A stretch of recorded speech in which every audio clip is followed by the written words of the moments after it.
हा कार्यक्रम जॉयस मायर मिनिस्ट्रीच्या भागीदारांमुळे आणि मित्रपरिवारांमुळे शक्य झाला आहे. देव तुम्हाला अशी उत्तरं देण्याचा प्रयत्न करतो जी तुम्हाला संकटांपासून दूर ठेवतील, पण देव त्याचं मन बदलत नाही. देव पुढच्या वेळेला सोपं उत्तर देईल या आशेनं त्याच्याकडे दुर्लक्ष करून काही भलं होणार नाही, कारण तो तसं करणार.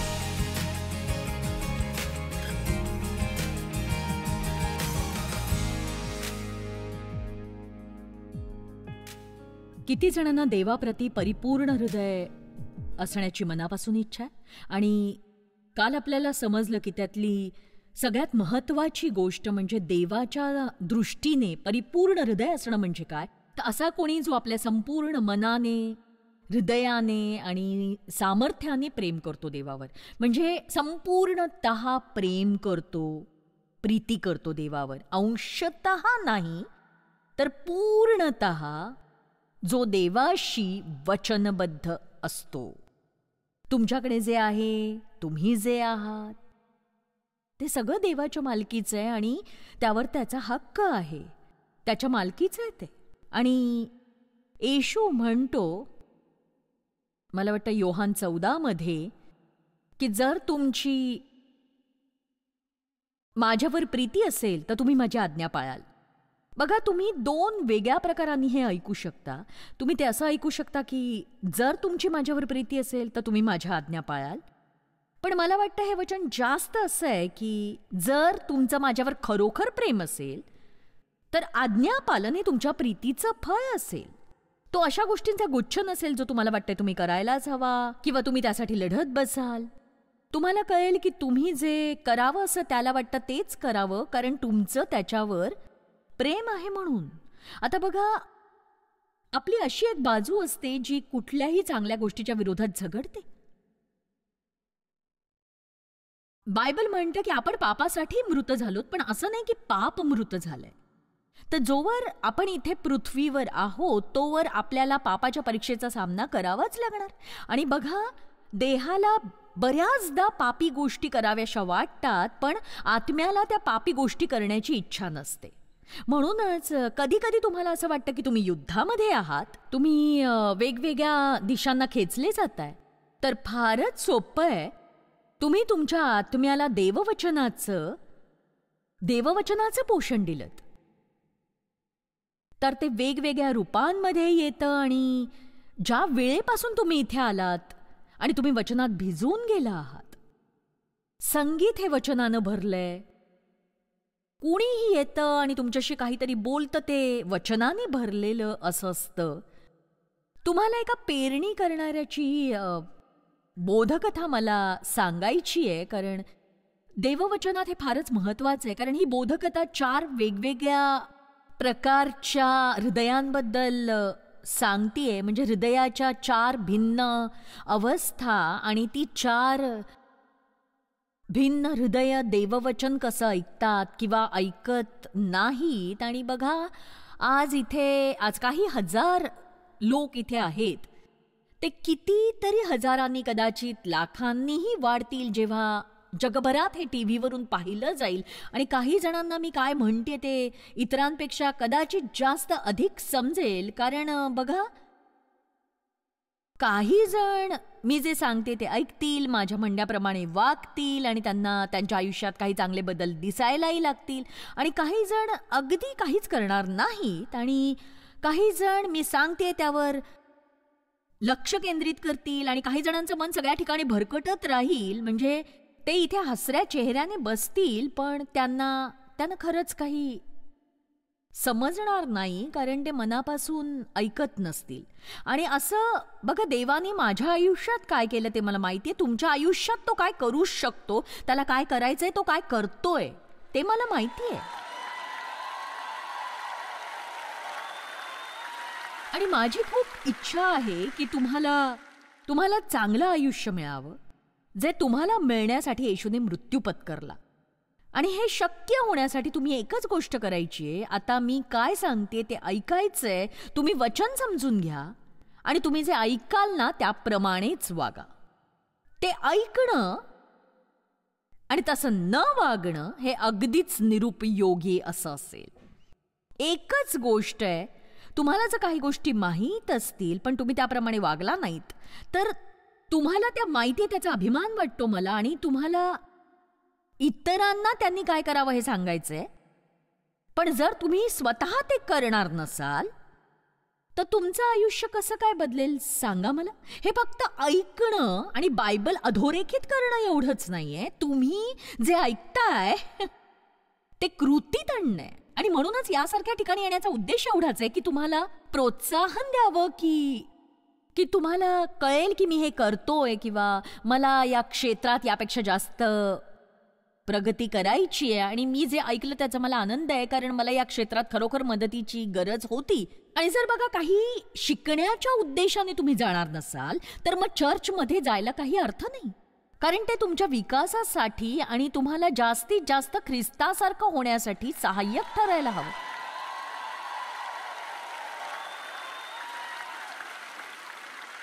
म्हणजे बघा काही जण असं म्हणतात की हो मी दर रविवारी चर्चला जातो. ठीक आहे, तुमच्यासाठी छानच आहे.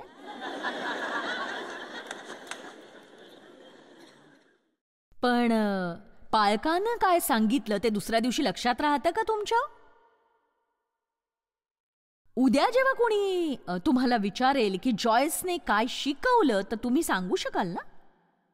असं नाही सांगणार ना की मला माहित नाही पण छान होतं ते. आणि या बोधकथेबद्दल मनोरंजक गोष्ट म्हणजे येशू आपल्या शिष्यांना सांगतोय की जर तुम्हाला ही बोधकथा समजली नाही तर तुम्हाला कधीच कुठलीही बोधकथा समजणार नाही. बघा आता किती छान असं वाक्य आहे. जर तुम्हाला ही बोधकथा समजली नाही तर तुम्हाला कुठलीही बोधकथा समजणार नाही. पुन्हा तो त्यांना म्हणाला, मार्क अध्याय 4 वचन 24, तुम्ही जे काही ऐकता त्याविषयी सावध रहा. ज्या मापाने तुम्ही मापून द्याल त्याच मापाने तुम्हाला मापून देण्यात येईल, किंबहुना तुम्हाला जास्तही देण्यात येईल. मी पुन्हा सांगते, ज्या मापाने तुम्ही मापून द्याल त्याच मापाने तुम्हास मापून देण्यात येईल, किंबहुना तुम्हाला जास्तही देण्यात येईल. किंबहुना तुम्हाला जास्तही देण्यात येईल. मी माझं काम करतेय, पण आता तुम्ही जर तुमचं काम केलं नाहीत तर तुम्ही बघा तुमचा इथला वेळ छानच जाईल, पण मला वाटतं छान वेळेपेक्षा अधिक काही तुम्हाला मिळावं. तुम्ही या वेळेत केलेल्या गुंतवणुकीचा तुम्हाला पश्चाताप होऊ नये असं मला वाटतं. आणि मला वाटतं आजपासून वर्षभराने तुमच्या लक्षात राहावं की कोणत्या तरी एका गोष्टीने माझं आयुष्य बदललं. आणि मागच्या वर्षी मी जॉयसच्या सभेला गेले तेव्हा हे झालं होतं. मला एक गोष्ट सांगितली होती, एका महिलेने स्वतः मला ही गोष्ट सांगितली आणि मला वाटतं ही छान गोष्ट आहे, मी ती सांगण्यासाठी वेळ काढणार आहे. ती काही वर्षापूर्वी माझ्या एका सभेला आली आणि त्या परिषदेत आम्ही जेवण द्यायचो म्हणून लोक गोल टेबलभोवती असे बसले होते. एका टेबलवर 8-10 असे लोक. तर ही महिला आली आणि तिचा छळ झाला होता, तिच्या आयुष्यात सगळ्या समस्या होत्या आणि ती परिषद संपल्यावर माझ्याकडे आली आणि म्हणाली की या आठवड्याच्या शेवटी माझ्या असं लक्षात आलं की मला माझ्या कोणत्याही समस्येवर मात का करता आली नाही. आणि ती म्हणाली की मी तुमची शिकवण ऐकली आणि मला वाटतं हे खरंच खूप महत्त्वाचं असं काही ती बोलली. ती म्हणाली की माझ्या लक्षात आलं की जवळपास प्रत्येक महिलेला अशाच प्रकारच्या समस्या होत्या आणि सगळ्यांनी त्याच्यावर मात करून त्यातून बाहेर पडल्या, पण मीच बाहेर पडले नव्हते. आणि ती म्हणाली मी त्यांचं बोलणं ऐकलं आणि त्या म्हणत होत्या की देवाने त्यांना काही गोष्टी करायला सांगितल्या, काही गोष्टी देवाने त्यांच्यासमोर प्रकट केल्या आणि त्यांनी तसं केलं, मग हे बदललं. ती म्हणाली तुला माहिती आहे देवाने त्यांना सांगितलेली प्रत्येक गोष्ट मलाही सांगितली होती आणि फरक इतकाच होता, त्यांनी ते केलं आणि मी केलंच नाही.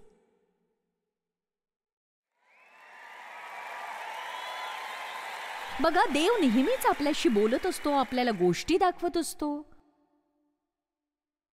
आपण सभेमधल्या मोठमोठ्या वचनांबद्दल बोलतोय आणि म्हणूनच देव जे सांगतोय ते ऐकण्यासाठी वचनबद्ध असणं हे आपल्या अनेक उद्दिष्टांपैकी एक उद्दिष्ट आपण बनवायलाच हवं. चला, देव तुम्हाला अशी उत्तरं देऊ पाहतो जी तुम्हाला संकटांपासून दूर ठेवतील पण देवाचं मन बदलत नसतं. देव पुढच्या वेळेला सोपं उत्तर दिली या आशेने त्याच्याकडे दुर्लक्ष करून काहीच भलं होणार नाहीये, कारण तो तसं करणार नाहीये. आणि मला माहितीये, मला हे चांगलंच माहितीये की देव हा पक्षपाती देव नाही आणि वचन सगळ्यांसाठीच काम करतं. मग कोणीही असो, जो कोणी माणूस हे वचन शिकेल आणि वचनाचा अभ्यास करेल आणि वचन आत्मसात करेल, तर ती फक्त माहिती नसेल, तर ते एक ज्ञान असेल. अहो, आणि वचन जसं सांगेल तसं तुम्ही वागा, पुन्हा पुन्हा वागत राहा. वचन काम करतंय की नाही ते बघायला एकदाच नाही. फक्त एकदाच एखादी चूक केल्याने तुमच्या अख्ख्या आयुष्याचा विचका होतो असं होत नाही. त्यामुळे एकदाच एखादी गोष्ट योग्य केल्याने ते सुरळीत सुद्धा होत नसतं. तुम्ही वचनाशी वचनबद्ध होता. देव जे सांगतोय ते वारंवार वारंवार करता. कोणीही हे सगळं करून नंतर येऊन मला असं नाही सांगू शकत देवाने तुमचं आयुष्य बदललं नाही. तर ही तुमची जबाबदारी आहे, कारण तुमचा विजय हा त्यांच्यावर अवलंबून नाही जे हे वचन तुमच्यापर्यंत पोहोचवण्यासाठी मेहनत आणि अभ्यास करतात. तर तुम्ही जे ऐकता ते तुम्ही आचरणात आणता की नाही यावर ते अवलंबून असतं. आमीन. ठीक आहे.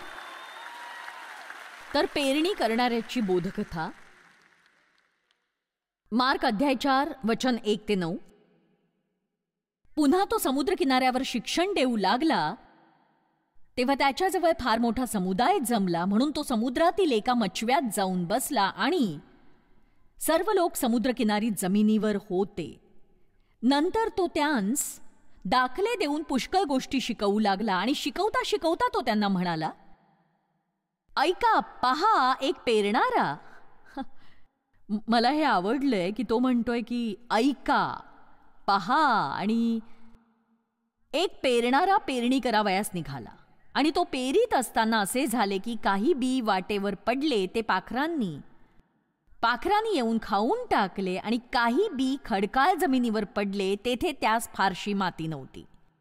माती खोल नसल्यामुळे ते लागलेच उगवले, आणि सूर्य वर आल्यावर ते उन्हाने करपले व मूळ नसल्या कारणाने ते वाळून गेले. काही बी काटेरी झुडपांमध्ये पडले व काटेरी झुडपांनीच वाढून त्याची वाढ खुंटवली, म्हणून त्याला काही पीक आले नाही. आणि काही बी चांगल्या जमिनीत पडले, ते उगवले, मोठे झाले व त्याला पीक आले. त्याचे 30 पट, 60 पट, 100 पट असे उत्पन्न आले. मग तो म्हणाला, ज्याला ऐकावयास कान आहे तो ऐको. आता हे फारच मनोरंजक आहे की एका ओळीचं छोटंसं वाक्य जे त्यांनी इथे टाकलंय की आपण कदाचित त्याचा विचार करत नाही की ज्याला ऐकण्यासाठी कान आहेत तो ऐकेल. आणि खरोखर त्याला असं सांगायचंय की ठीक आहे, आता मी जे सांगणार आहे ते सगळ्यांसाठी आहे. म्हणून तो सुरुवात अशी करतो की ऐका. आणि मग तो म्हणतो की जर तुमच्याकडे कान असतील, आज्ञाधारक कान. एका ठिकाणी बायबल सुनता झालेल्या कानांबद्दलही बोलतं. आणि बघा, मी एकच गोष्ट सांगते, पण वेगवेगळे लोक त्यांच्या मनस्थितीनुसार ते वेगवेगळं ऐकतात. आणि काही जण तर ते अजिबात ऐकतच नाहीत. ते त्यांना आवडलेलं नसल्याने त्यावर काही करण्याची संधी मिळण्यापूर्वीच ते बाहेर टाकून देतील. आणि बघा, आपल्या सुपरमार्केटच्या आणि यंत्राचा वापर करून शेती करण्याच्या जमान्यात आपण या बोधकथेशी लगेचच स्वतःला जोडू शकत नाही, कारण येशूने इथे जी उदाहरणं दिली आहेत ती तो ज्या काळात राहायचा त्याच्याशी सुसंगत अशी आहेत. आणि ही बोधकथा येशूच्या काळातील शेतकरी समुदायावरून घेतली आहे, पण त्याचे वंशज हा प्रसंग लगेचच ओळखतील आणि यातून येशूला जो संदेश द्यायचा आहे तो लगेच कळेल. तर खूप श्रीमंत लोक सोडले तर सगळेजण शेतीतूनच तेव्हा आपला उदरनिर्वाह करायचे. आणि बघा, माझ्या आजीची बाग होती आणि मी बऱ्याचदा त्या बागेत असायचे. मला शेतीतलं थोडंफार कळतं. आता बघा, मी शेतकरी नाहीये, पण मला थोडंफार कळतं. आणि काही जणांनी बाग बनवली असेल की भाज्या नसल्या तरी किमान फुलं तर असतातच असतात. तर जोवर बीज आपण पेरत नाही तोवर आपल्याला फळ मिळतच नाही, फुलही मिळत नाही. आमेन. जोवर ही पृथ्वी आहे तोवर बीज पेरणी आणि कापणीच्या वेळा असतील. तुम्ही बीज पेरल्यानंतर नेहमीच थोडा काळ जाईल आणि मग कालांतराने कापणी येईल.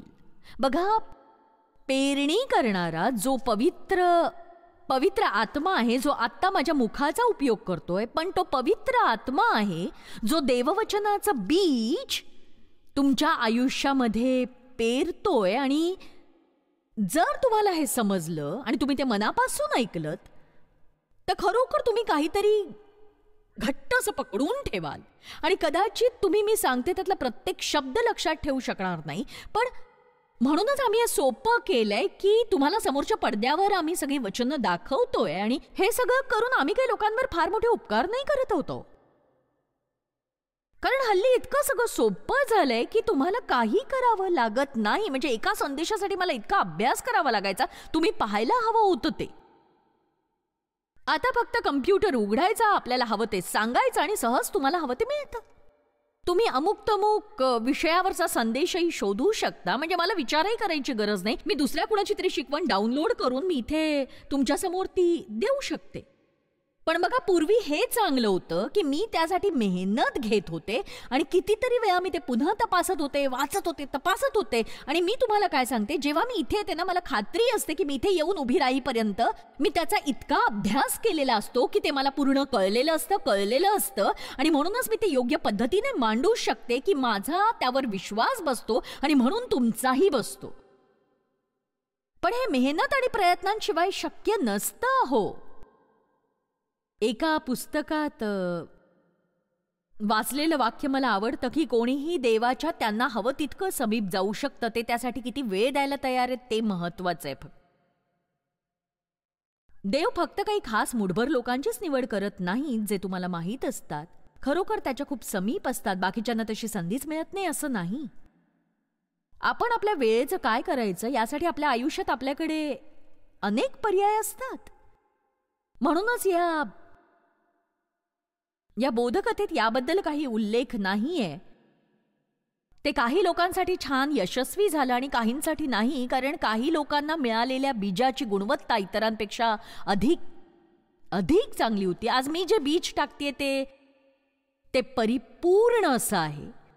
हे निरोगी बीज आहे, हे उत्तम असं बीज आहे. या बीजामध्ये काही दोष नाहीये. तर तुम्हाला यापासून काही मिळालं नाही तर त्याचं कारण बीज नाही तर तुमच्या हृदयाची आत्ताची परिस्थिती जे तुम्ही ऐकताय. 4 प्रकारच्या माती असतात, 4 प्रकारची हृदय आहेत. पहिली आहे ही टणक माती. ती इतकी टणक होती की पेरणारा म्हणजे बघा त्याच्या गळ्यात एक पिशवी असते जी बीजांनी भरलेली असते. तो ती अक्षरशः बाहेर फेकत असतो. आणि खरोखर अशा प्रकारचं आज मी करतीये. मी इथे फक्त फेकतीये. आणि हा विचारच इतका थरारक आहे की आपण या सभागृहात काही हजार लोक आहोत आणि हा संदेश मुद्रित केला जाणार आहे आणि तो वेगवेगळ्या 100 भाषांमधून जगभरात पोहोचणार आहे. तर आपण आज इथे काय करतोय? आपण बीज पेरतोय. आपण जगभरात बीज पेरतोय. आणि एक सांगू, काही लोक हे त्यांच्या टीव्हीवर बघतील आणि असं म्हणतील की ओ अरे बापरे, अजून काही बायबलचे ठोस आहे. आणि बघा, त्यांना हृदयाची समस्या असते, तो त्यांचा दृष्टिकोन असतो. आणि काही लोकांना माझ्यासारख्या लोकांबद्दल दुराग्रह असतो. त्यांना असा दुराग्रह हेही माहीत नसतं त्यांना.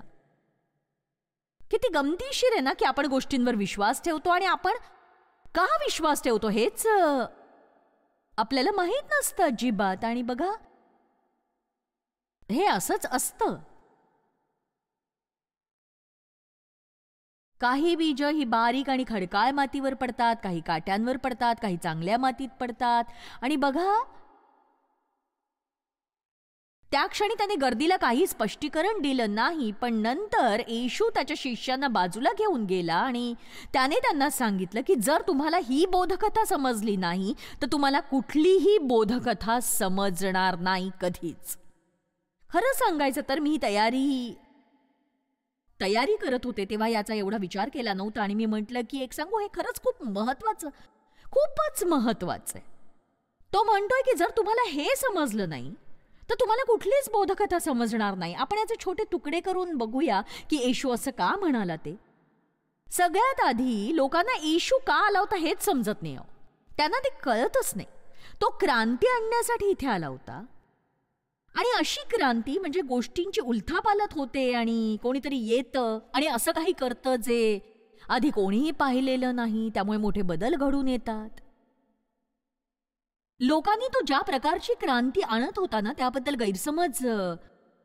गैरसमज करून घेतला. तर बघा, त्यांची इच्छा आणि अपेक्षा होती की त्याने अन्याय करणाऱ्या शासनाबद्दल आवाज उठवावा आणि स्वतःच एक ऐहिक सिंहासन निर्माण करून जगावर राज्य करावं. त्याच्या शिष्यांनी असाच विचार केला की तो कुठेतरी स्वतःचं राज्य बनवेल आणि त्यांना त्याची माणसं म्हणून महत्व मिळेल आणि त्याने फक्त हुकूम सोडायचे आणि सगळं योग्य ते करायचं.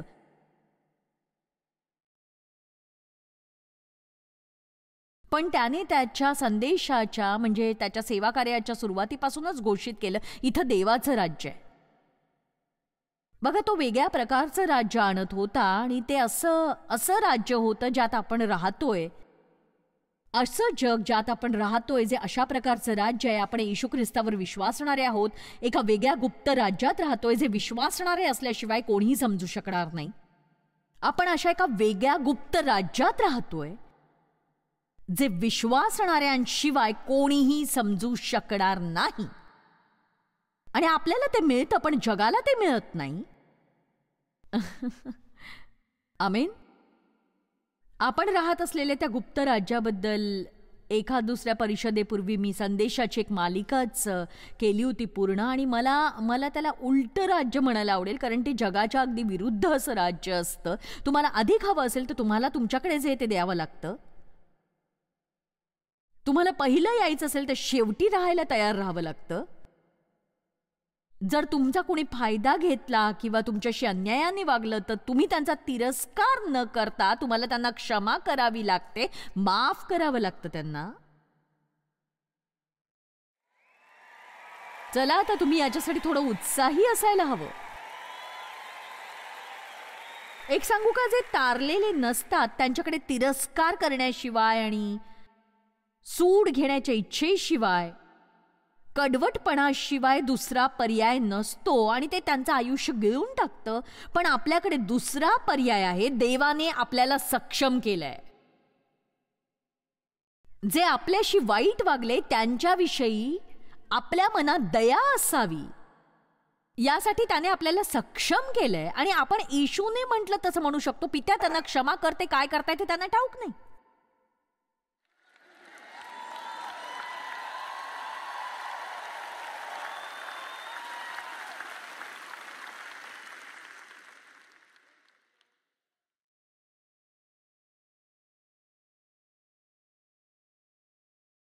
त्याची इच्छा होती की त्यांनी त्याच्या राज्यातलं कल्पनीय सर्वोत्तम आयुष्य जगावं.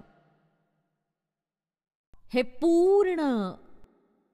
परिपूर्ण राज्य, हे गुप्त राज्य एकाच गोष्टीवर आधारित होतं: ऐकणं, समजून घेणं आणि देववचनासारखी कृती करत राहणं.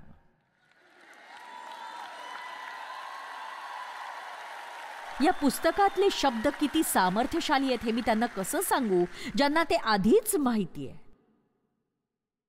मला म्हणायचंय की आज माईक मला एक दोन साक्षी दाखवत होता. एक दोन महिलांच्या साक्षी ज्या इथे आहेत आणि त्यापैकी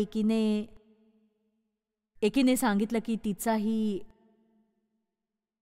माझ्यासारखंच लैंगिक शोषण झालं आणि त्या पुरुषसत्ताक समुदायात ती बराच काळ होती आणि ती मदतीच्या शोधात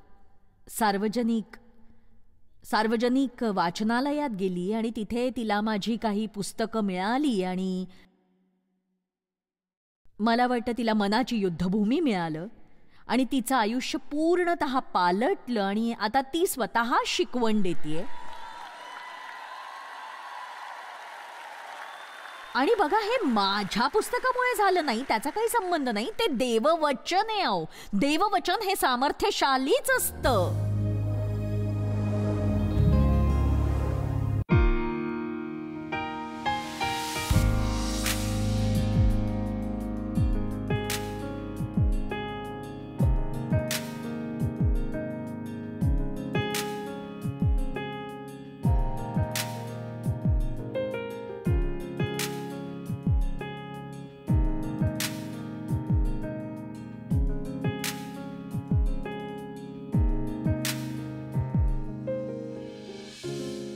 हा कार्यक्रम जॉयस मायर मिनिस्ट्रीच्या भागीदारांमुळे आणि मित्रपरिवारांमुळे शक्य झाला आहे.